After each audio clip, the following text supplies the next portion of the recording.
Good morning and welcome everyone to this course Physics 1. This course is generally meant for undergraduate level BTech students. That means the students those are taking admission in BTech stream after passing out from HS, they have going to study this course in their first year syllabus. Myself, Gopal Chakraborty, Assistant Professor, Department of Physics, Greater Kolkata College of Engineering and Management, Baruipur. You can personally meet me at college premises, ground floor physics lab. You can also send me a mail regarding your doubts or query on this topic to the given mail address. So that is godphysics6@gmail.com or gopal.chakraborty_gkcem@gisgroup.org. I have a YouTube channel, so lots of video lectures are there related to this subject Physics 1. So you can subscribe my channel for more videos or to clear your doubt regarding this subject. So I am the subject teacher for this subject.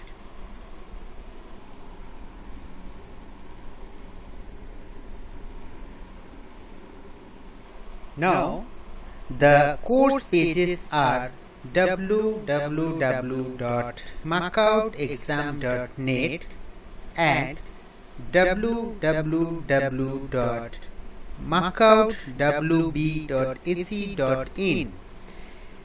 You can find the syllabus is already uploaded there in university website. Title of this course is Physics 1.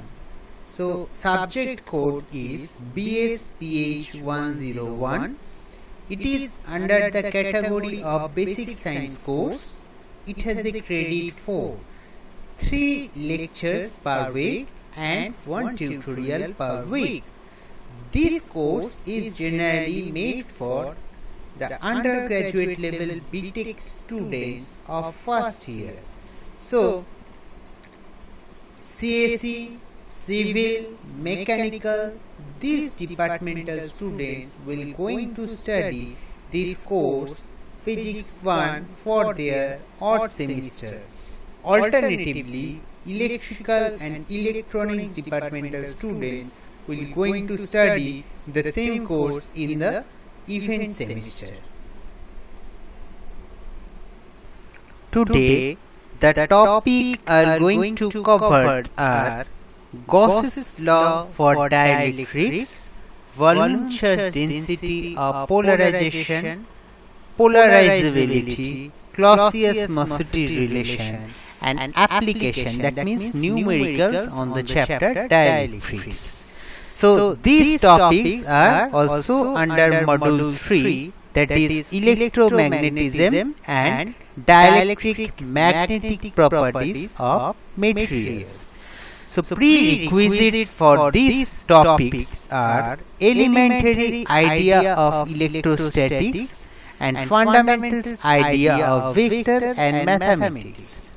The course objectives are learn about Gauss's law for dielectrics, polarizability and its different applications. Course outcomes are, that means students are able to calculate after completion of this course, the calculate and define dielectric polarizability and able to solve different kind of numericals on dielectrics.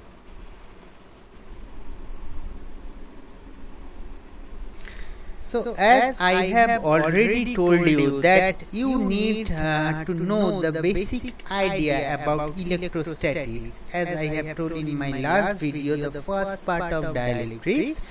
So that we needed to this chapter to know it very clearly. So first of all, before starting today's topic, I again want to remember you about the Gauss's law for electrostatics, because when you are going to derive the Gauss's law for dielectrics, you have to derive the same thing from the idea of Gauss's law for electrostatics. So Gauss's law for electrostatics is actually related with the electric flux. Okay, so the electric flux, total normal electric flux around a closed surface is equals to 1 by epsilon times total charge enclosed by the surface. So this is the Gauss's law of electrostatics, and the integral form of this Gauss's law for electrostatics is closed surface integral E dot ds is equals to Q by epsilon naught. So where E is the electric field, ds is the total closed surface area, 1 by epsilon naught is the permittivity for free space, which has a value 8.854 into 10 to the power minus 12 farad meter, and Q is the total charge enclosed by that surface. So this is the integral from if you apply Gauss divergence theorem, so from there you can also find out what is the differential form of Gauss's law for electrostatics, because here to derive the Gauss's law of dielectrics you need to know that expression of Gauss's law for dielectrics in a differential form. Okay, so hope you have understand, or you have already remembered that what you have studied in your class 12 regarding the electrostatics or Gauss's law chapter. Okay, so today I will explain you how you will derive the Gauss's law for dielectrics. Now here in this diagram, what I have considered, I have considered a dielectric material kept in an electric field which is polarized. Due to application of external electric field, this dielectric slab become polarized. So it has a bound charge, polarization charge density rho suffix p due to accumulation of bound charges, which is rho suffix p is equals to minus of del dot p. The applied electric field itself is created by transferring electric charges. So this gives rise to a free charge density associated with that induced or polarized charge density. So if it is the dielectric slab, if it is not polarized, so what will happen? Due to this electric field, only the free charge exists there, so free charge density will be our concern. So but here, as due to the polarization effect, polarization charge density or induced charge density is also there in associated with free charge density. So the total charge density will be the sum of free charge density plus polarization charge density. Okay. Now the volume charge density of polarization, that can be represented as rho suffix p equals to minus of del dot capital P, where capital P is the polarization.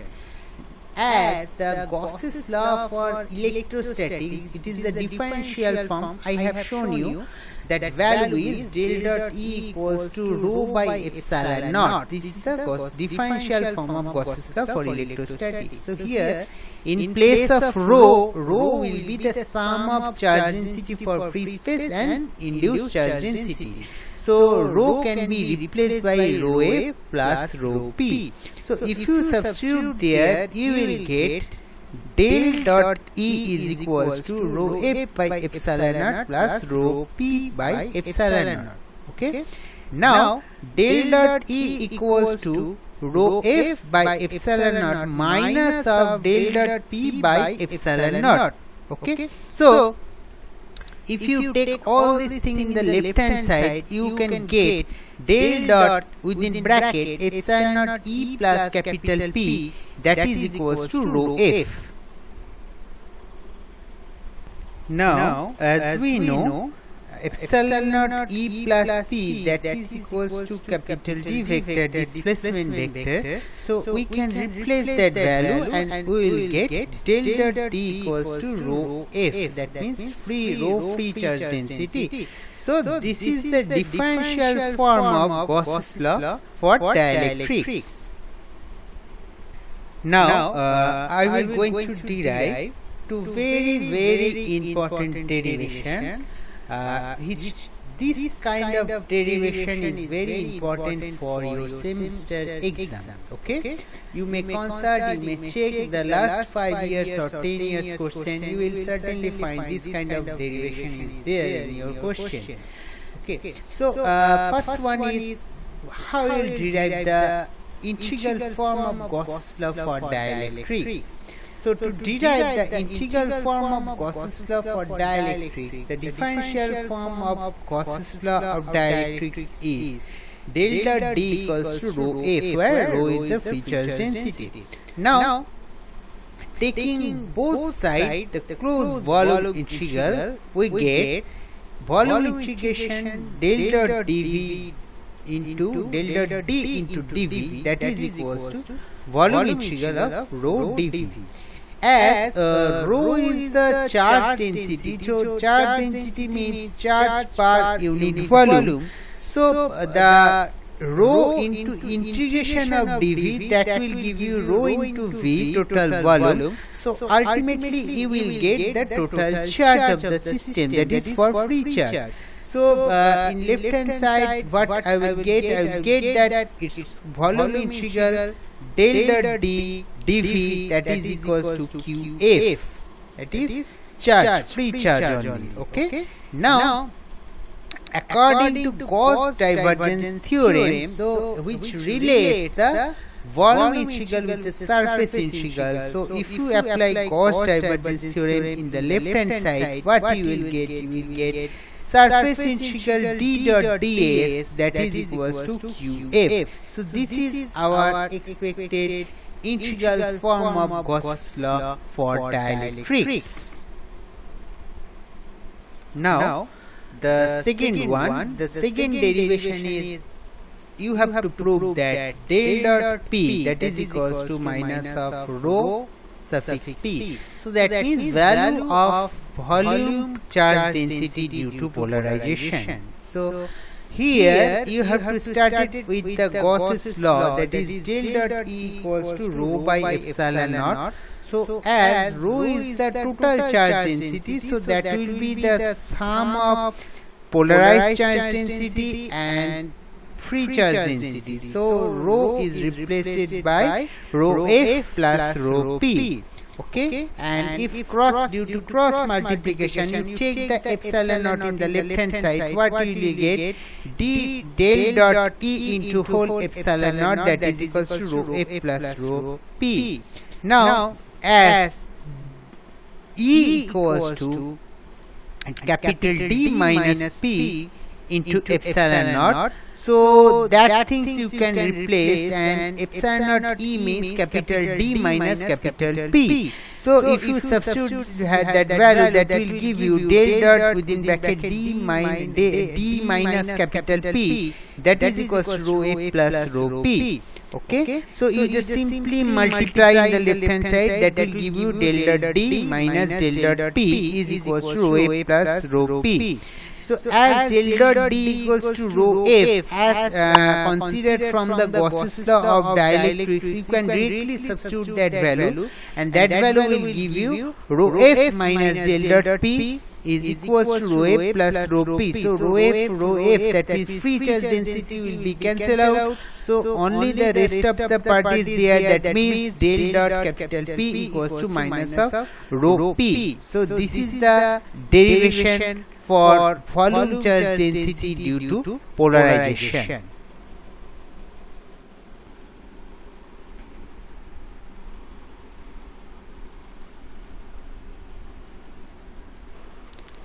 Now the next point, polarizability.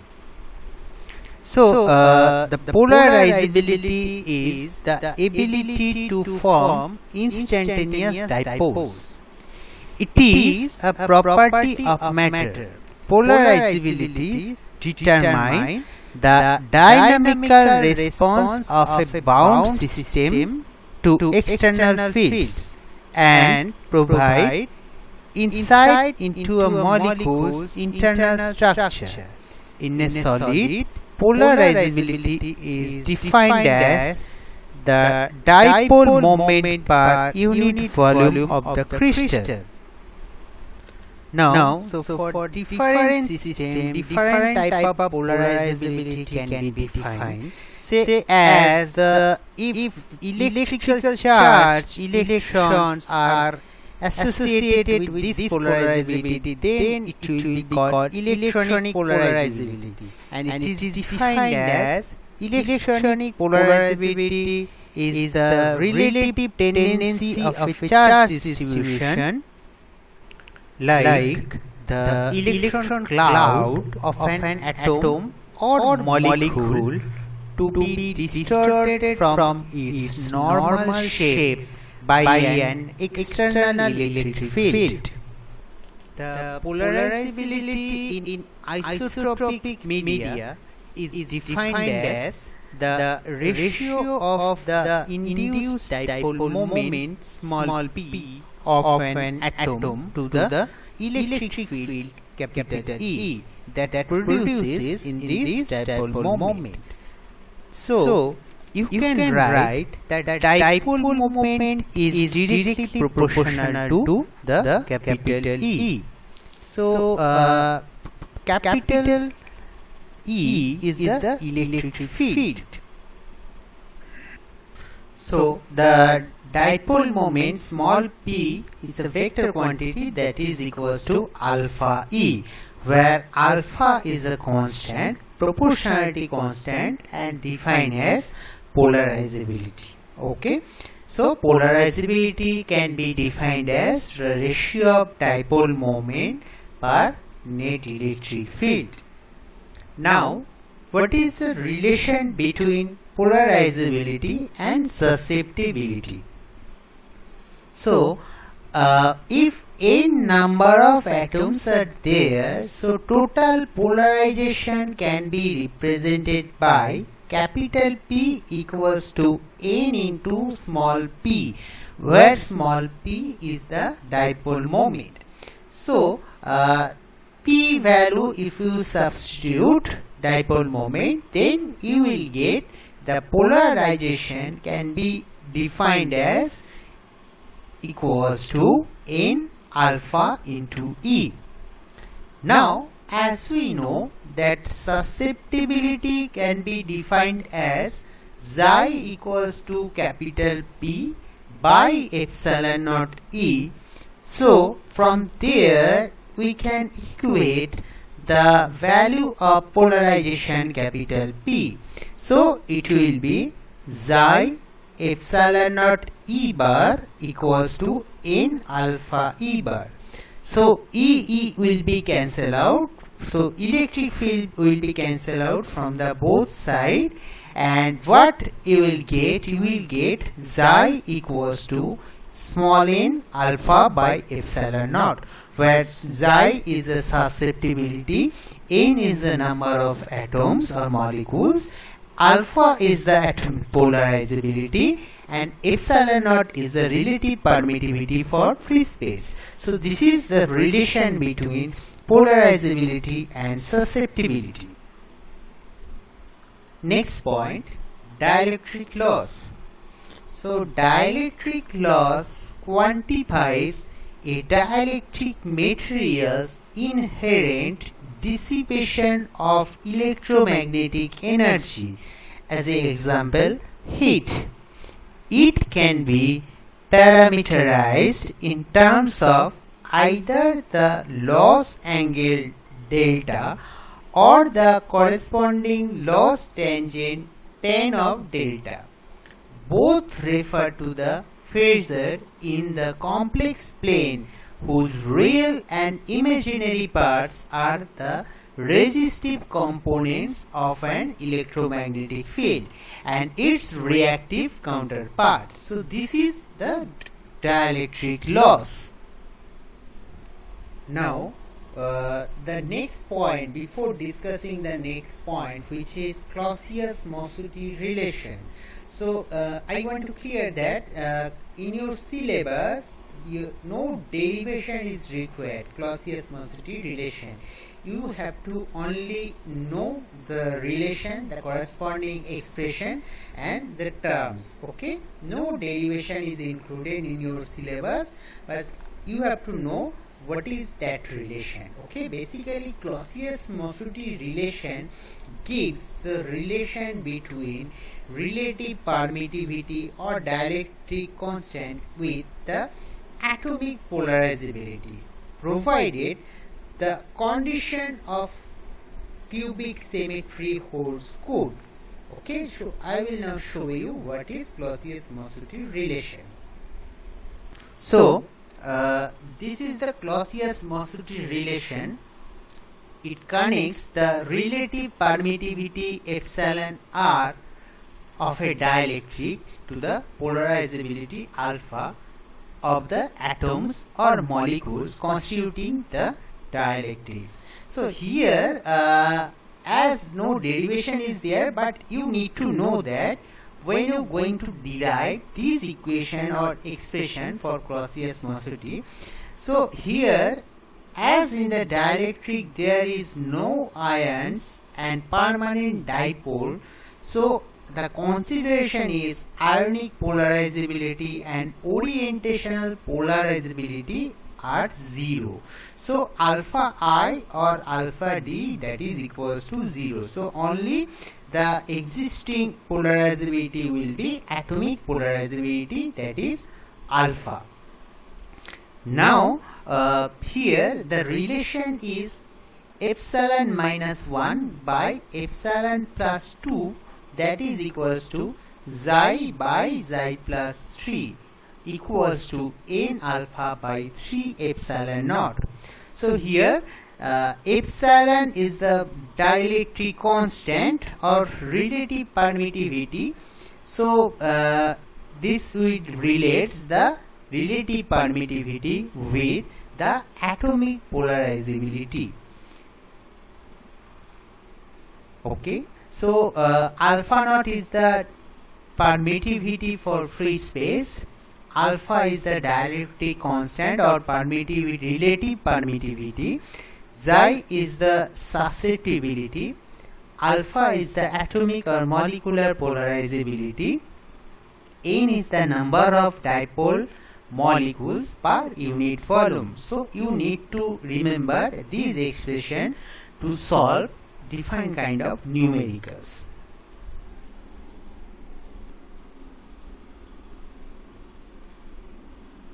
So there is an example or application that Clausius-Mossutti equation may be employed as a useful interpolation scheme when computing dispersion properties of optical fibers, particularly for structures having multi-component region or graded compositional profiles.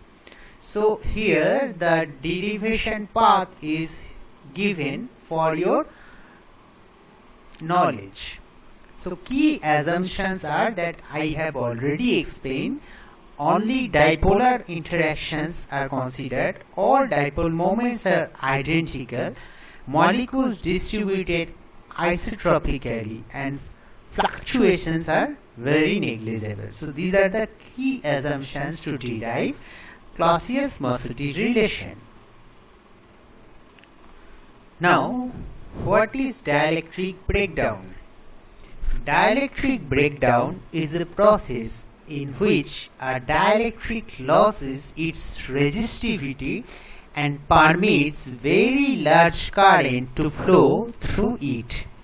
So each and every particle has a resistive property.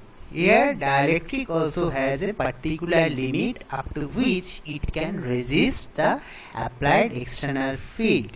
So here dielectric breakdown, that means this dielectric loses its resistivity property and permits a very large amount of current to flow through it. This mechanism responsible for dielectric breakdowns are as follows. That's a intrinsic breakdown, thermal breakdown, discharge breakdown, internal breakdown, defect breakdown, etc. Now, what is intrinsic breakdown? Breakdown voltage per unit thickness is called dielectric strength.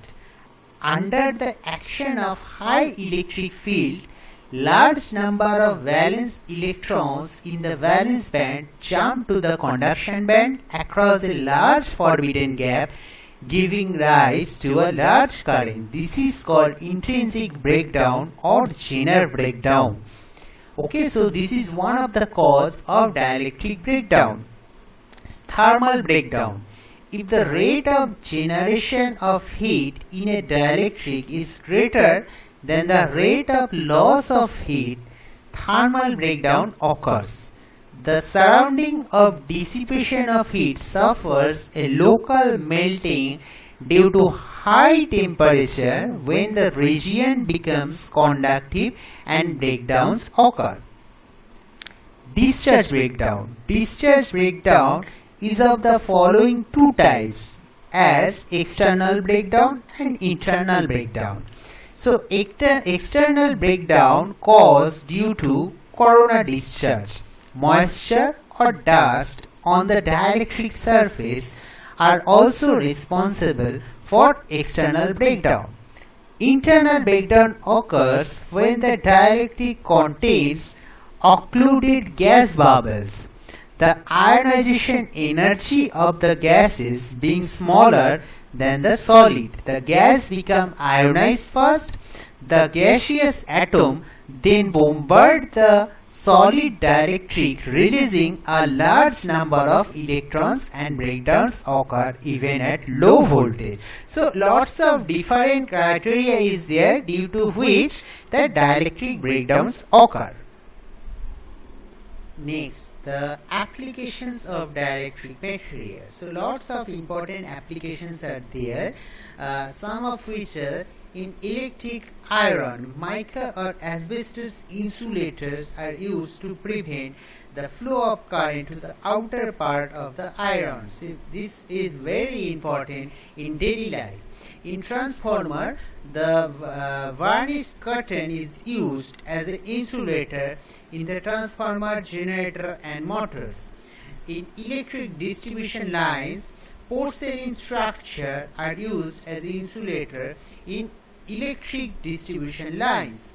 In electric heater, in order to insulate the outer body and avoid short circuit, ceramic blades are used in electric heater. So like this, lots of examples or applications are there for of dielectric materials which is used in daily life.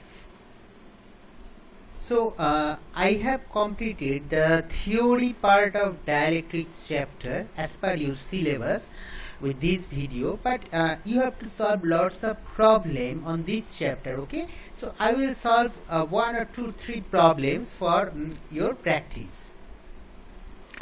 This is the first problem.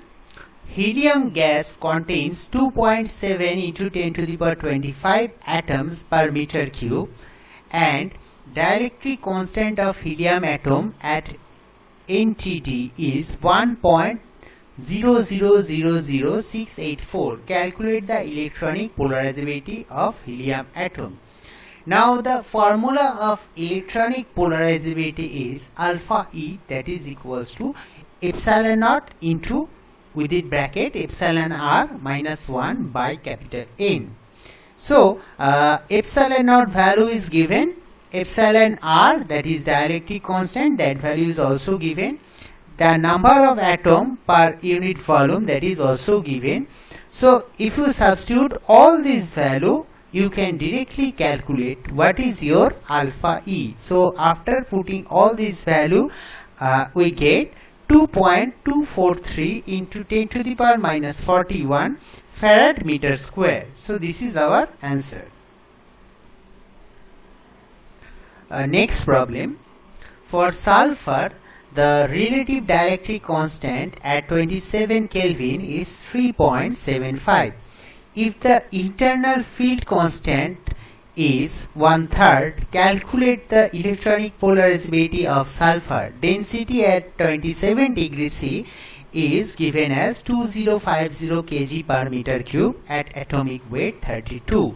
So first to solve this kind of problem, you have to find out what is the number of atom per unit volume. So number of atom of sulfur per unit volume, that can be found by equating the Avogadro number into density by atomic weight. So Avogadro number is 6.02 into 10 to the power 26 into density is 2050 divided by atomic weight 32, which gives us 385.66 into 10 to the power 26 atoms per meter cube. So this is the value of capital N. Now, as we know from Clausius-Mossutti relation that alpha r minus 1 by alpha r plus 2, that is equals to n alpha e by 3 epsilon naught. So here the dielectric constant or relative permittivity, that value is already given, it is 3.75. So we directly substitute that value.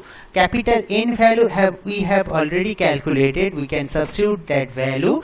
That gives us the value of the electronic polarizability alpha E, that is equals to 3.181 into 10 to the power minus 40 farad per meter square.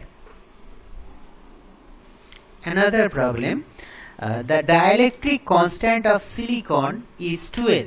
The length of the edge of its cubic unit cell is 5.43 angstrom. Find the electrical polarizability of silicon atom.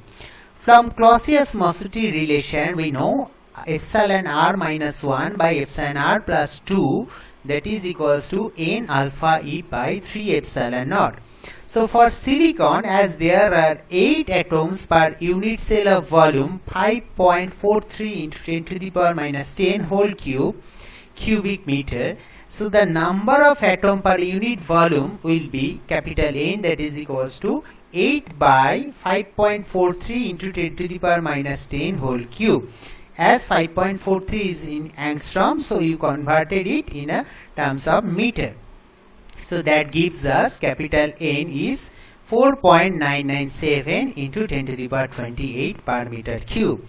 Now the dielectric constant, that value is given epsilon r, that is equals to 12. Now you can substitute all these value and you can easily find out the alpha E, that value will be 4.5 into 10 to the power minus 40 farad per meter square. So this is your answer.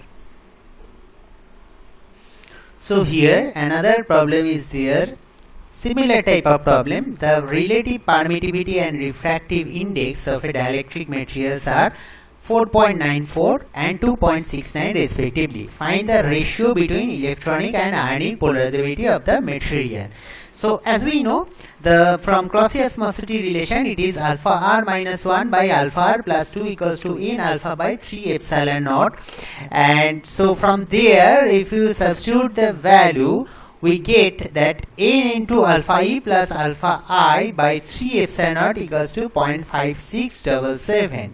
Okay, so here the basic consideration is the alpha E plus alpha I, this will be the total polarizability. Okay, so from there, as we know, alpha R, that means relative permittivity equals to n square. So we substitute that value n square minus 1 by n square plus 2 equals to capital N alpha E by 3 epsilon naught. So we substituting all these value, that value will be equals to 0.36034. So from there, if you substitute and rearrange, I have already shown you here, you will get alpha I by alpha E, that value will be equals to 0.575. So therefore alpha E by alpha I, that means ratio of electronic with ionic polarizability, that will be 1.739. So these are the reference book that you may consider. You may solve lots of problems from these books. The evaluation process is same. Internal examination for 30 marks and external semester examination for 70 marks. So with this video I have completed this chapter, dielectrics. If you have again any doubt, you can mail me. Thank you.